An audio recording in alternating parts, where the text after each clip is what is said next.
உதாரணத்திற்கு பார்த்தோம் என்றால் மார்க்கு 12:30 என்ன சொல்லப்படுகிறது என்றால், உன் முழு இதயத்தோடும் முழு உள்ளத்தோடும் முழு மனதோடும் முழு ஆற்றலோடும் உன் ஆண்டவராகிய கடவுளிடம் அன்பு கூறுவாயாக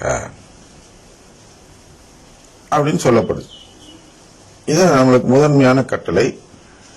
இந்த கட்டளை கடைபிடித்தால் நமக்கு நிச்சயமாக மீட்பு உண்டு. நல்லா புரிஞ்சுங்க. எப்படா அப்படிதான் எல்லாருமே அன்பு வைத்திருக்கிறோமே கடவுளிடம். நீ எப்படி அப்புறம் நற்கருணை எல்லாம் உள்ள கொண்டு வர?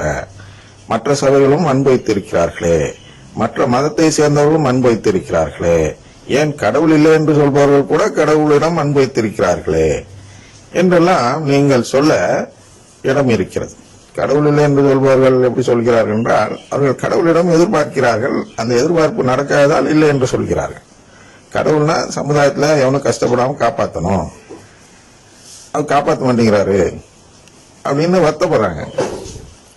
ஏன் வருத்தப்படுறாங்க? அன்பு இருக்கிறதுனால் அவருடைய செயல்பாட்டை கண்டு வருத்தப்படுவதை தான் கடவுள் இல்லை என்று சொல்லி கோபித்துக் கொள்கிறார்கள்.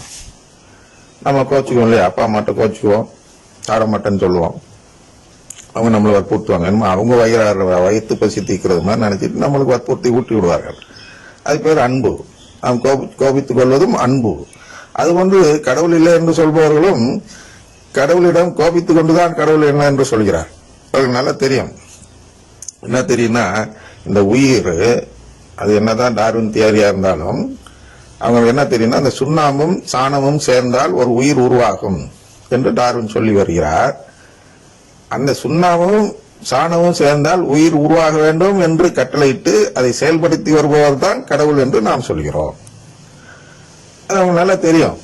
அந்த கடவுள் அந்த இடத்துல சேரக்கூடாதுன்னு சொன்னா அந்த உயிரை உருவாகாது. இந்த இயற்கை சட்டம் என்று கத்தோலிக்க திருச்சபையில் சொல்லித் தருவார்கள். அந்த சட்டத்தை இயற்றியவர் கடவுள். அறிவியல் விதிமுறைகளை இயற்றியிருப்பவர் கடவுள். நம்ம அதை கண்டுபிடிக்கிறோம், அவ்வளவுதான். இதுல கிராவிட்டியிலிருந்து எல்லாமே கடவுள் ஏற்படுத்திய சயின்ஸை தான் நாம் கண்டுபிடிச்சிட்டு நான் கண்டுபிடிச்சேன். அது அவர் முன்னாடி சி.வி. ராமன் ஒரு இதை கண்டுபிடிக்கிறார், ராமர் எஃபெக்ட்னு கண்டுபிடிக்கிறார் இல்லையா. அது என்ன, அது அவருக்கு கண்டுபிடிச்சதுக்கு அப்புறம் உருவானதா? அவர் உருவாக்கியதல்ல, அவர் ஏற்கனவே இருக்கிறத இதனால் இப்படி செய்கிறதுன்னு கண்டுபிடிக்கிறார்.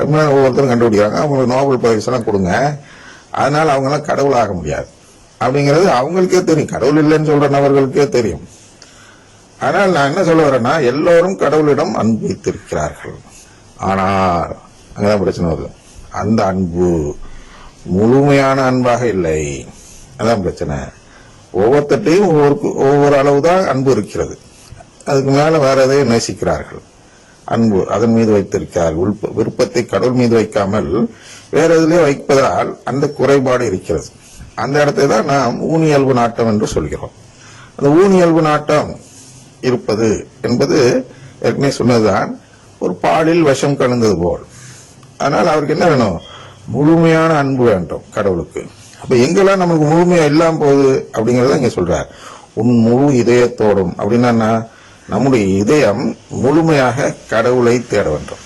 பாதி கடவுளையும் பாதி பணத்தையும் தேடக்கூடாது. அதுதான் முழு உள்ளத்தோடும், நம்ம உள்ளமும் கடவுளை தேட வேண்டும். ஊனியல்பை தேடக்கூடாது. அதான் 2 எஜமானுக்கு ஊழியம் செய்ய முடியாதுன்னு அதுதான் இதுதான் சொல்றார். வேற ஏதோ அறநெறிப்படுத்தல. அவர் என்ன சொல்லி தர்றாருன்னா, நீ 2 எஜமானன்னா கடவுள் இடத்துல உன்னிடம் அன்பு குறைகிறது, முழுமையான அன்பு உன்னிடம் இல்லை. முழு உள்ளத்தோடும் முழு மனதோடும் முழு ஆற்றலோடும் நாம் கடவுளை தேட வேண்டும். கடவுள் தேடுவது என்ன? கடவுள் என்ன சொன்னார்னு தேடணும். கடவுள் என்ன என்கிட்ட எதிர்பார்க்கிறார்னு தேடணும். அப்படி நாம் தேடும் போதுதான் எதை கண்டுபிடிக்கிறோம் என்றால், கடவுள் என்னிடம் உறவு கேட்கும்படி அழைக்கிறார். இந்த உறவு கேட்க வேண்டும் என்றால் நான் திருப்பலியில் அவருடன் ஒரு உடன்படிக்கை செய்ய வேண்டும் என்பதை நாம் கண்டுபிடிக்க முடியும் கடவுளை தேடும் பொழுது. அதை தேடுங்கள் கண்டடைவீர்கள் என்று சொல்கிறார். நாம் அதை தேடணும். எதற்காக நாம் இங்கே பிறந்திருக்கிறோம் என்ற அந்த பொருளை தேட வேண்டும். தேடிய பின் அங்கு சென்று தட்ட வேண்டும். தட்டி கதவு திறந்ததும் கேட்க வேண்டும். அதனால இந்த 3 சொல்றார் படிப்படியா. அப்ப இந்த 3 நிலை ஏற்கனவே சொல்லி இருக்கிறோம். அது ஒன்று இந்த ஓமை இந்த முழுமையான அன்பு யாரிடம் இருக்கிறது என்று இந்த ஓமையின் மூலமாக நீங்கள் புரிந்து கொள்ளலாம். அந்த ஓமையை சொல்கிறேன், வாசித்து விட்டு வேண்டுமானாலும் சொல்கிறேன். லூக்கா 17:7 முதல் என்ன சொல்கிறேன் என்றால், உங்கள் அடிமை, பணியாளர் தான் எங்களுக்கு, நான் அடிமைன்னு தான் சொல்லுவேன். ஏன்னா இவர்கள் ஊனியல்பு, அதாவது வளமை நற்செய்தியை நம்பும் குருக்கள் இதை மொழிபெயர்ப்பு செய்ததால் இங்கே அடிமை என்ற வார்த்தையை எடுத்துவிட்டு பணியாளர் என்று வைத்து விட்டார்கள். விடுதலை இறையல், சரியா? விடுதலை இறையல் இங்க பொருந்தாது. அது முற்றிலும் கடவுளுக்கு நேர் விரோதமான ஒரு செயல், விடுதலை இறையல். ஏன்னா கடவுளுடைய நோக்கத்தை மாற்றி விடுகிறார்கள். இயேசு வந்த நோக்கம் கடவுள் உறவு கொடுக்க, குடும்பத்துல உறவு கொடுக்க. இவர்கள் விடுதலை இறையல் என்ன தப்பு பண்றாங்கன்னா, இல்ல அவர் இங்க உள்ள அநியாயங்கள் எல்லாம் ஒழிக்கிறதுக்காக வந்தார். ஏன் இப்ப அங்க ஒரு சொடக்கு போட்டாருன்னா இங்க எல்லாம் ஒரு செகண்ட்ல முடிஞ்சிடும். கிருஷ்ண பகவான் ஒரு பிடி அவள் எடுத்து சாப்பிடுறாரு, குசேலன் குபேரன் ஆயிட்டாரு. அந்த வல்லமை இந்த இயேசுட்ட இல்லையா? அவர் விண்ணகத்துல உட்காந்துட்டு ஒரு பிடி அவளை எடுத்து சாப்பிட்டா உலகத்துல இருக்க எல்லாருமே குபேரன் ஆயிடலாமே. அதெல்லாம் இருக்கிறது. அது அவருடைய நோக்கம் இல்ல. எல்லாரையும் குபேரன் ஆக்குவது நோக்கம் இல்ல.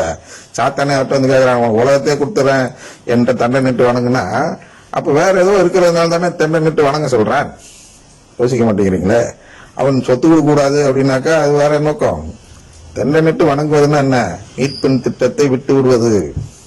வேணாப்பா, மக்களை மீட்க வேணான்னு ஒரு செகண்ட் யோசிச்சிருந்தாருன்னா அவர் உலகத்தின் அரசராக மாறி இருப்பார். மீட்பு திட்டத்தை கையில பிடிச்சிட்டே இருக்காரு. அப்ப மீட்பு திட்டம் என்ன? உறவு கொடுப்பதுதான் மீட்பு திட்டம். ஆனால் இந்த விடுதலை இறையலாளர் என்ன செய்கிறார்கள் என்றால், கடவுளுக்கு எதிராக இறையல் கற்பிக்கிறார்கள். போல் இறைவாக்கினார்கள் என்று சொல்கிறோம்.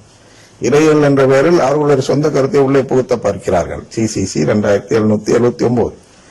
ஆனால் விடுதலை இறையல் செய்வது என்பது சிசிசி 2779 அடிப்படையில் பார்த்தால், விடுதலை இறையல் என்பது சிலை வழிபாடுக்கு இணையான ஒரு குற்றமாகும்.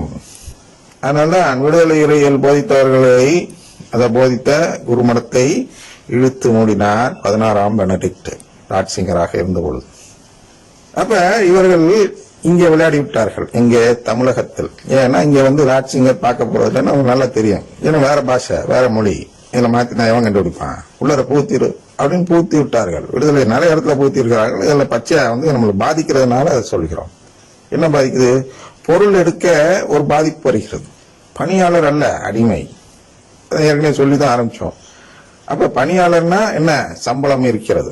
அடிமைக்கு சம்பளம் கிடையாது. அது போன்றுதான் நாம் இந்த உலகத்தில் பிறந்திருக்கிறோம். நாம் பிறந்தது மட்டும்தான் நமக்கு ஆதாயம் தவிர, விண்ணகத்தில் ஒரு வாழ்வு கிடைக்க வேண்டும் என்பது எனது உரிமை அல்ல. விண்ணக வாழ்வு கிடைக்க வேண்டும் என்பது கடவுளின் கிருபையினால் கிடைப்பது. கிருபமாங்க இந்த பிந்தோஸ்காரங்க, இந்த மத்தவங்களாம். கிருபன்னா இங்க கொடுக்கிற பணத்து இல்ல. கிருபை என்றால் நிலை வாழ்வு, கடவுளின் உறவு. என் கிருபை உனக்கு போதும். எங்க பார்த்தாலும் ஸ்டிக்கர் பார்த்திருப்பான். எதுக்கு ஒட்டுறான்? வளமை கிடைக்க கிருபை போதும்னு ஒட்டியிருக்கிறான். இல்லப்பா, அந்த வசனத்துடைய பேர் என்னன்னா, பொருள் என்னன்னா, நான் கிருபை வைத்தாலே உனக்கு உறவு கொடுக்க முடியும். நான் மனசு வச்சா நீ பாவம் செய்யாம இருக்கணும், புண்ணியம் செஞ்சிருக்கணும், அதை பண்ணணும் இதை பண்ணணும்னு எனக்கு எந்த கண்டிஷனும் கிடையாது. அதனால ஏதோ நான் அதை தகுதி உள்ளவன். மார்ட்டின் லூத்தர் சொல்றா இல்லையா, நீ விசுவாசத்தினால் நீதிமான் பிழைப்பான். அதெல்லாம் ஒண்ணும் கிடையாது. நம்பிக்கை இருந்தாலும் அவர் கொடுக்கலாம்னா கொடுக்கறது தான். நம்பிக்கை இல்லாதவன் கூட கூப்பிட்டு இருந்தான்னு கொடுக்கலாம். ஆனா ஏன் அதை செய்வதில்லை என்றால், தன் குடும்பத்தின் நலனை பார்க்கிறார். பிற்காலத்தில் தன் குடும்பத்தில் எந்த ஒரு பிரச்சனையும் வரக்கூடாது, வரம் கொடுத்தவன் தலையில கை வைக்க கூடாது. அது மாதிரி நபரா நான் பார்க்க வேண்டும் என்றால், ஒருவரிடம் முழுமையான அன்பு இருக்க வேண்டும் என்று பார்த்துதான் அந்த முழுமையான அன்பை தேடுகிறார். அப்ப முழுமையான அன்புனா என்னங்கிறத இந்த ஓமை சொல்கிறார். அப்ப அதுல அடிமையாக வைத்துதான் நம்மை பார்க்க வேண்டும்.